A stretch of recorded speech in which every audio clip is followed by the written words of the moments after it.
Chapter 29. Take small bites. The Fait Accompli strategy. If you seem too ambitious, you stir up resentment in other people. Overt power grabs and sharp rises to the top are dangerous, creating envy, distrust, and suspicion. Often the best solution is to take small bites, swallow little territories, playing upon people's relatively short attention spans. Stay under the radar, and they won't see your moves. And if they do, it may already be too late. The territory is yours. A fait accompli. You can always claim you acted out of self-defense. Before people realize it, you have accumulated an empire. Piecemeal conquest. On June 17, 1940, Winston Churchill, Prime Minister of England, received a surprise visit from the French General Charles de Gaulle. The Germans had begun their blitzkrieg invasion of the Low Countries and France a mere 5 weeks earlier, and they had advanced so far so fast that not only France's military, but its government as well had already collapsed. The French authorities had fled, either to parts of France not yet occupied by the Germans, or to French colonies in North Africa. None, however, had fled to England. But here was General de Gaulle, a solitary exile seeking refuge and offering his services to the Allied cause. The two men had met before, when de Gaulle had briefly served as France's Under-Secretary of State for War during the weeks of the Blitzkrieg. Churchill had admired his courage and resolution at that difficult moment, but de Gaulle was a strange fellow. At the age of 50, he had a somewhat undistinguished military record and could hardly be considered an important political figure. But he always acted as if he were at the center of things. And here he was now, presenting himself as the man who could help rescue France, although many other Frenchmen could be considered more suitable for the role. Nevertheless, de Gaulle might be someone whom Churchill could mold and use for his purposes. Within hours of de Gaulle's arrival in England, the French military sued for peace with the Germans. Under the agreement the two nations worked out, the unoccupied parts of France were to be ruled by a French government friendly to the invaders and based in Vichy. That same evening, de Gaulle presented Churchill with a plan. Broadcasting on BBC radio, he would address all Frenchmen still loyal to a free France and would urge them to not lose heart. He would also call on any who would manage to get to England to contact him. Churchill was reluctant. He did not want to offend the new French government with which he might have to deal. But de Gaulle promised to say nothing that could be read as treachery to the Vichy government, and at the last minute, he was given permission. De Gaulle delivered the speech much as he had outlined it, except that he ended it with the promise he would be back on the air the next day. This was news to Churchill, yet once the promise had been made, it might look bad to keep de Gaulle off the air, and anything that would hearten the French during these dark days seemed worthwhile. In the next broadcast, de Gaulle was decidedly bolder. Any Frenchman who still has weapons, he announced, has the absolute duty to continue their resistance. He even went so far as to instruct his fellow generals still in France to disobey the enemy. Those who rallied to him in England, he said, would form part of a nation without territory to be called Free France, and of a new army to be called Fighting France, the spearhead of an eventual liberation of mainland France from the Germans. Occupied with other matters and believing de Gaulle's audience to be small, Churchill overlooked the general's indiscretions and allowed him to continue his broadcasts, only to find that each new program made it harder to pull the plug. De Gaulle was transforming himself into a celebrity. The performance of the French military and government during the Blitzkrieg had been widely seen as a disgrace, and in the aftermath, no one had stepped forward to alter this perception of cowardice except de Gaulle. His voice radiated confidence, and his face and tall figure stood out in photographs and newsreels. Most important, his appeals had effect. His Fighting France grew from a few hundred soldiers in July 1940 to several thousand a month later. Soon, De Gaulle was clamoring to lead his forces on a campaign to liberate French colonies in Central and Equatorial Africa from the Vichy government.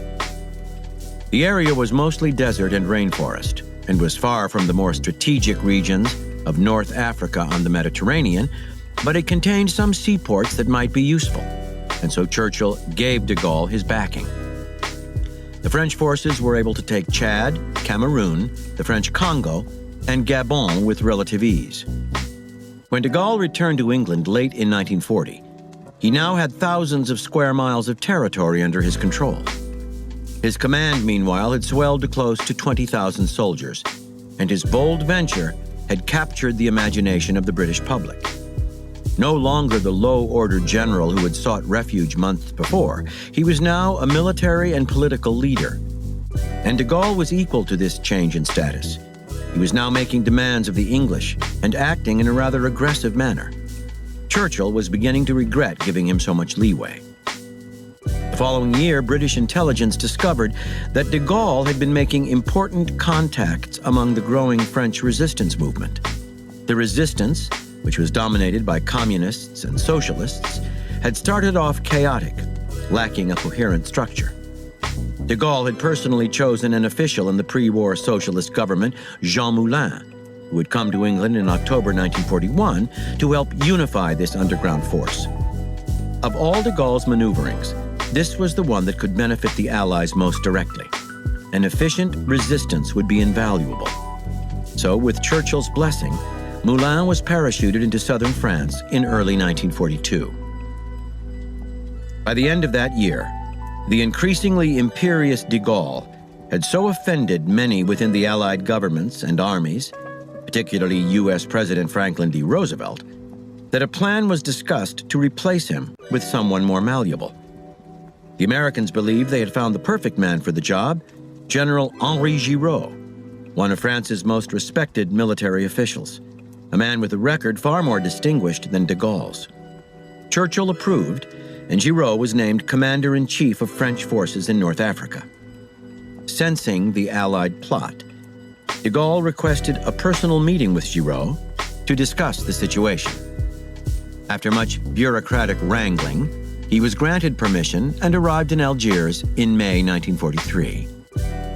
The two men were at each other's throats almost immediately, each making demands to which the other could never agree.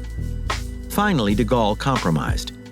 Proposing a committee that would prepare to lead a post-war France, he drafted a document naming Giraud as Commander-in-Chief of the Armed Forces and co-President of France with de Gaulle. In return, de Gaulle got the committee to be expanded in size and cleansed of officials with Vichy connections. Giraud was satisfied and signed on. Shortly thereafter, however, Giraud left Algiers for a visit to the United States, and de Gaulle, in his absence, filled the expanded committee with Gaullist sympathizers and resistance members. Upon Giraud's return, he discovered that he had been stripped of much of his political power. Isolated on a committee that he had helped to form, he had no way to defend himself. And in a matter of months, de Gaulle was named sole president, then commander-in-chief. Giraud was quietly retired. Roosevelt and Churchill watched these developments with increasing alarm.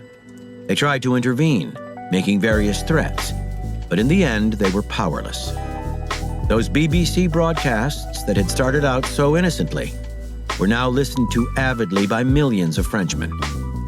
Through Moulin, de Gaulle had gained almost complete control of the French resistance. A break with de Gaulle would put the Allies' relationship with the resistance in jeopardy. And the committee that de Gaulle had helped form to govern post-war France was now recognized by governments around the world. To take on the general in any kind of political struggle would be a public relations nightmare destructive to the war effort. Somehow, this once undistinguished general had forged a kind of empire under his control, and there was nothing anyone could do about it. Interpretation. When General Charles de Gaulle fled to England, he had one goal: to restore the honor of France. He intended to do this by leading a military and political organization that would work to liberate France. He wanted his country to be seen as an equal among the Allies, rather than as a vanquished nation dependent on others to regain its freedom. Had de Gaulle announced his intentions, he would have been seen as a dangerous mix of delusion and ambition. And had he grabbed for power too quickly, he would have shown those intentions. Instead, supremely patient and with an eye on his goal, he took one small bite at a time. The first bite, always the most important, was to gain himself public exposure with first one BBC broadcast, then through clever maneuvering, an ongoing series. Here, exploiting his keen dramatic instincts and hypnotic voice, he quickly established a larger-than-life presence. This allowed him to create and build up his military group fighting France. He took his next bite by bringing those African territories under the control of fighting France. His control over a large geographical area, no matter how isolated, gave him unassailable political power. Then he insinuated himself into the resistance, taking over a group that had been a communist bastion. Finally, he created, and bite by bite gained complete control of, a committee to govern the free France of the future. Because he proceeded in such a piecemeal fashion, no one really noticed what he was up to.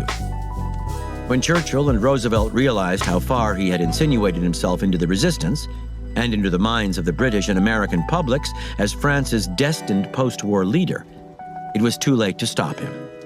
His preeminence was a fait accompli. It is not easy to make one's way in this world, to strive with energy to get what you want without incurring the envy or antipathy of others who may see you as aggressive and ambitious, someone to thwart. The answer is not to lower your ambitions, but rather to disguise them. A piecemeal approach to conquest of anything is perfect for these political times, the ultimate mask of aggression. The key to making it work is to have a clear sense of your objective, the empire you want to forge, and then to identify the small outlying areas of the empire that you will first gobble up. Each bite must have a logic in an overall strategy, but must be small enough that no one senses your larger intentions. If your bites are too big, you will take on more than you are ready for and find yourself overwhelmed by problems. If you bite too fast, other people will see what you are up to. Let the passage of time masterfully disguise your intentions and give you the appearance of someone of modest ambition. By the time your rivals wake up to what you have consumed, they risk being consumed themselves if they stand in your way. By Edmund Burke. Ambition can creep as well as soar. Keys to warfare. At first glance, we humans might seem hopelessly violent and aggressive. How else to account for history's endless series of wars, which continue into the present? But in fact, this is somewhat of an illusion. Standing out dramatically from daily life, war and conflict compel disproportionate attention. The same can be said of those aggressive individuals in the public realm who are constantly grabbing for more. The truth is that most people are conservative by nature. Desperate to keep what they have, they dread the unforeseen consequences and situations that conflict inevitably brings. They hate confrontation and try to avoid it. That is why so many people resort to passive aggression to get what they want. You must always remember this fact of human nature as you plot your way through life. It is also the foundation for any fait accompli strategy. The strategy works as follows. Suppose there is something you want or need for your security and power. Take it without discussion or warning, and you give your enemies a choice, either to fight or to accept the loss and leave you alone. Is whatever you have taken, and your unilateral action in taking it, worth the bother, cost, and danger of waging war? Which costs more, the war, which might easily escalate into something large, or the loss? Take something of real value, and they will have to choose carefully. They have a big decision to make. Take something small and marginal, though, and it is almost impossible for your opponents to choose battle. There are likely to be many more reasons for leaving you alone than for fighting over something small. You have played to your enemy's conservative instincts, which are generally stronger than their acquisitive ones. And soon, your ownership of this property becomes a fait accompli, part of the status quo, which is always best left alone. Sooner or later, as part of this strategy, you will take another small bite. This time, your rivals are warier. They are starting to see a pattern. But what you have taken is once again small. And once again, they must ask themselves if fighting you is worth the headache. They didn't do it before, why now? Execute a fait accompli strategy subtly and well, as de Gaulle did, and even though a time may come when your goal becomes clear, and when they regret their previous pacifism and consider war, by that time you will have altered the playing field. You are neither so small nor so easy to defeat. To take you on now entails a different kind of risk. There is a different, more powerful reason for avoiding conflict. Only nibble at what you want, and you never spark enough anger, fear, or mistrust to make people overcome their natural reluctance to fight. Let enough time pass between bites, and you will also play to the shortness of people's attention spans. The key to the fait accompli strategy is to act fast and without discussion.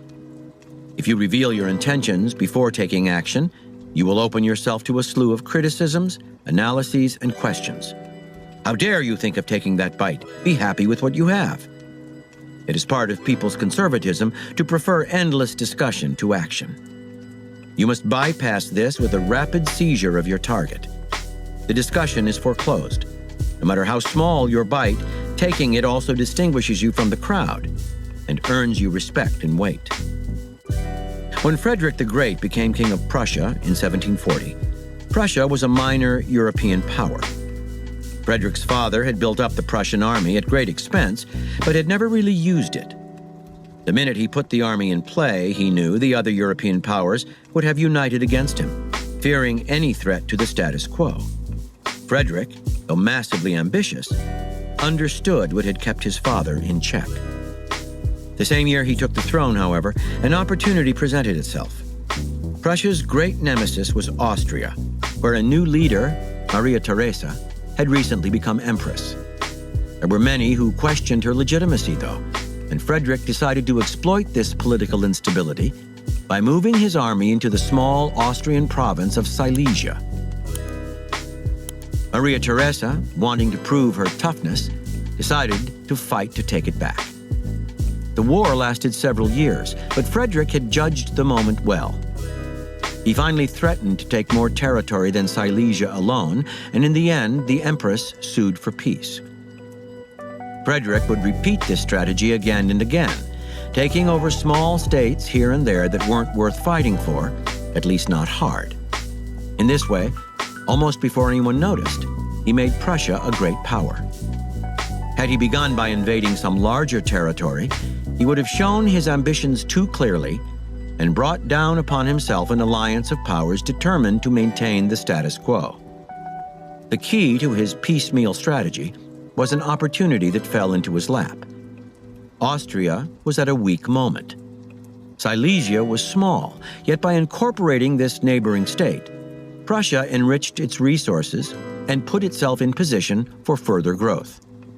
The two combined gave him momentum and allowed him space to slowly expand from small to large.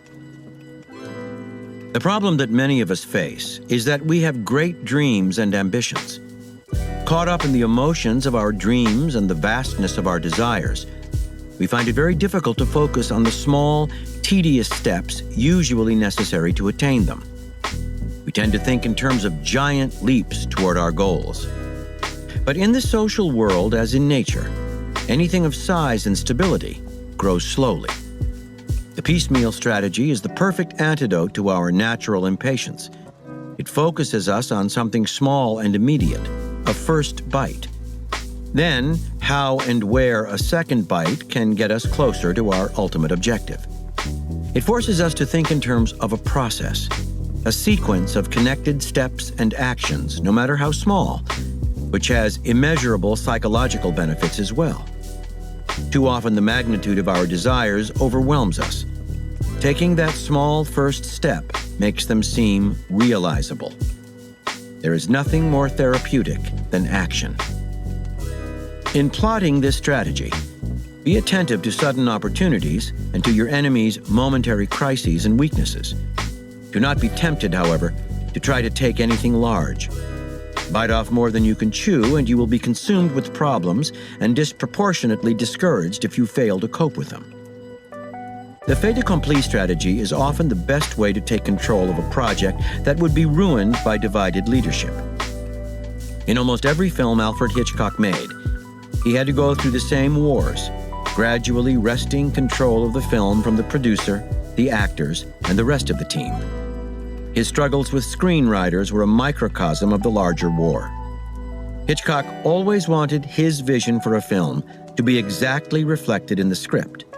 But too firm a hand on his writer's neck would get him nothing except resentment and mediocre work. So instead, he moved slowly, starting out by giving the writer room to work loosely off his notes, then asking for revisions that shaped the script his way. His control became obvious only gradually, and by that time the writer was emotionally tied to the project and, however frustrated, was working for his approval.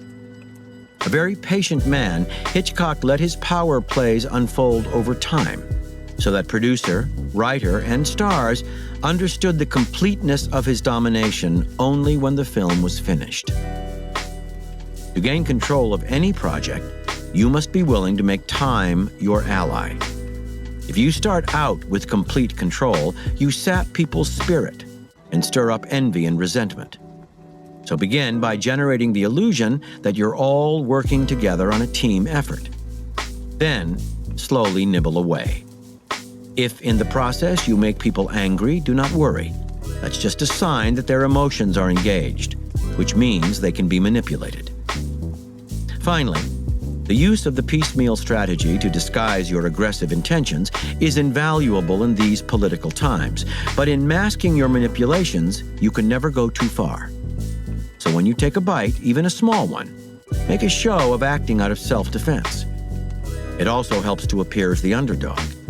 Give the impression your objectives are limited by taking a substantial pause between bites, exploiting people's short attention spans, while proclaiming to one and all that you are a person of peace.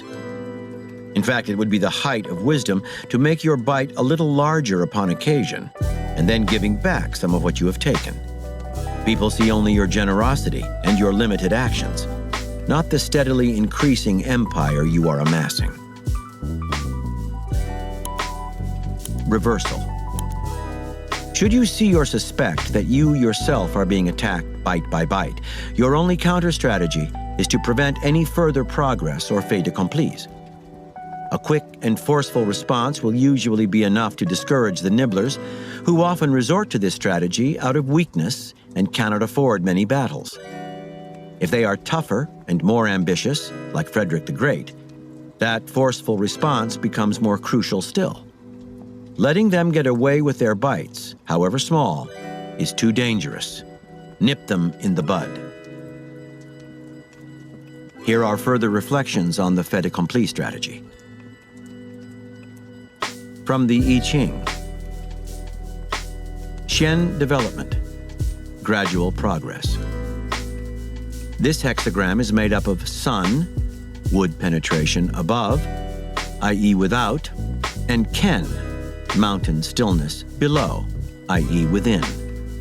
A tree on a mountain develops slowly according to the law of its being, and consequently stands firmly rooted. This gives the idea of a development that proceeds gradually, step by step. The attributes of the trigrams also point to this. Within is tranquility, which guards against precipitate actions, and without is penetration, which makes development and progress possible. And by General von Win-Zapp. All the conceptions born of impatience and aimed at obtaining speedy victory could only be gross errors. It was necessary to accumulate thousands of small victories to turn them into a great success.